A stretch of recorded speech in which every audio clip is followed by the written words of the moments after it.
Assalamualaikum warahmatullahi wabarakatuh. Halo semua, kembali lagi bersama saya Ulia Rosida Wisukma dalam PPKN Indralaya 2019. Kali ini aku bakal ngasih tahu ke teman-teman semua mengenai materi organisasi internasional. Video ini ditujukan untuk memenuhi tugas mata kuliah Politik Internasional yang diampu oleh Bapak Dr. Andes Alfiandra MSI dan Bapak Edwin Nurdiansah SPD MPD. Selamat menyaksikan. Oke, sebelumnya aku mau tanya nih sama teman-teman, emang organisasi internasional itu apa sih? Manfaatnya Indonesia ikut organisasi internasional apa? Terus contoh-contoh organisasinya apa? Nah, oke, jadi aku akan bahas satu persatu ya. Oke, jadi pengertian dari organisasi internasional adalah suatu organisasi yang dibuat oleh anggota masyarakat internasional secara sukarela atau atas dasar kesamaan yang bertujuan untuk menciptakan perdamaian dunia dalam tata hubungan internasional. Pada hakikatnya, organisasi internasional ini terdiri dari dua arti. Yang pertama arti luas dan yang kedua adalah arti secara sempit. Secara luasnya, organisasi internasional meliputi organisasi publik atau Public International Organization, organisasi privat atau Private International Organization, organisasi regional, organisasi subregional, dan organisasi bersifat universal atau Organization of Universal Character. Lalu, secara sempitnya, organisasi internasional hanya meliputi organisasi internasional publik. Contoh dari organisasi internasional yaitu Perserikatan Bangsa-Bangsa atau PBB, NATO, Uni Eropa, OPEC, dan lain sebagainya. Lalu, bagaimana sih sejarah dari organisasi internasional? Organisasi antar pemerintah pertama dan tertua yang didirikan melalui perjanjian dan membentuk sekretariat permanen adalah International Telecommunication Union yang didirikan pada tahun 1865. Organisasi internasional umum pertama yang menangani berbagai masalah adalah Liga Bangsa-Bangsa. Perserikatan Bangsa-Bangsa mengikuti model ini setelah Perang Dunia Kedua. Lalu, peran dari adanya organisasi internasional diantaranya yaitu membantu mengatur agenda internasional, memediasi tawar-menawar politik, menyediakan tempat bagi inisiatif politik, dan bertindak sebagai katalis untuk membantu koalisi. Mereka memfasilitasi kerjasama dan koordinasi di antara negara-negara anggota. Lalu, organisasi internasional juga memiliki dampak positif nih bagi negara yang mengikuti organisasi internasional. Yang pertama, kebutuhan suatu negara akan mudah terpenuhi. Yang kedua, sistem keamanan negara akan lebih kuat. Yang ketiga, terjalinnya kerjasama dapat membangun persahabatan dengan bangsa lainnya. Yang keempat, PBB atau Perserikatan Bangsa-Bangsa akan membantu suatu negara yang terkena masalah atau musibah maupun suatu krisis. Yang kelima, dapat memperluas pasar bagi produk dalam negeri. Nah, 5 poin tadi merupakan bentuk dari dampak positif dari mengikuti organisasi internasional. Oleh karena itu, organisasi internasional bagi suatu negara itu sangat penting adanya karena dampak positifnya sangat banyak sekali.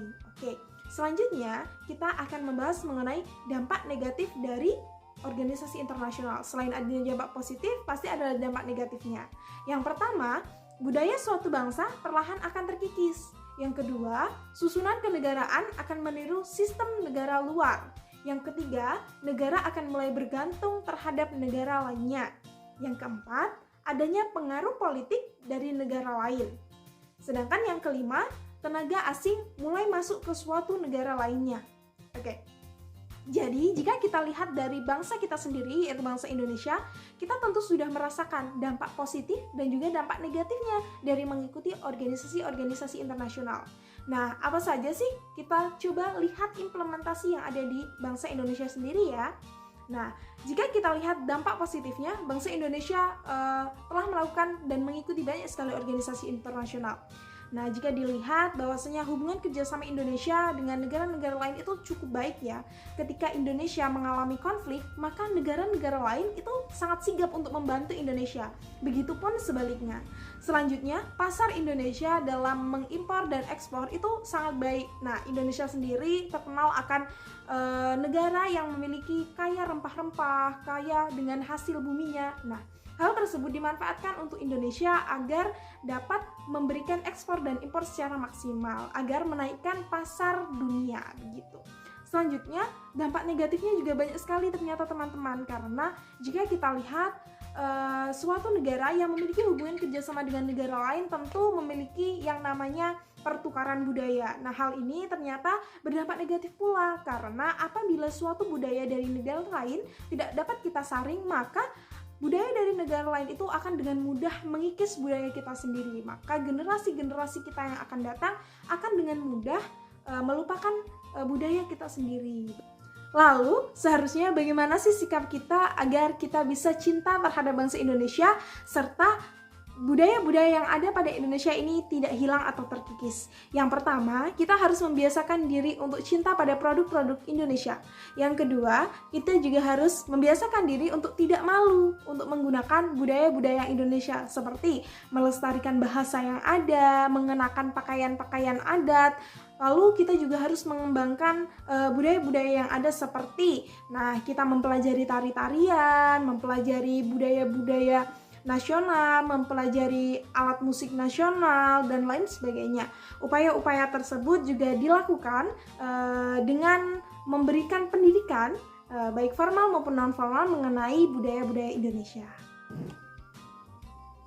Oke teman-teman, setelah mendengar pembahasan mengenai organisasi internasional tadi, berarti dapat kita ambil kesimpulan bahwasanya organisasi internasional itu penting sekali diikuti oleh suatu negara. Karena apa? Dampak positif dari suatu negara mengikuti organisasi internasional itu sangat banyak sekali. Oleh karena itu, sebagai warga negara, kita harus mensupport negara kita dalam mengikuti organisasi-organisasi internasional seperti organisasi di bidang politik, di bidang pendidikan, di bidang olahraga, dan di bidang-bidang lainnya. Oke? Mungkin cukup segitu dulu materi dari saya. Semoga di lain-lain kesempatan saya bisa memberikan manfaat dan ilmu-ilmu lainnya.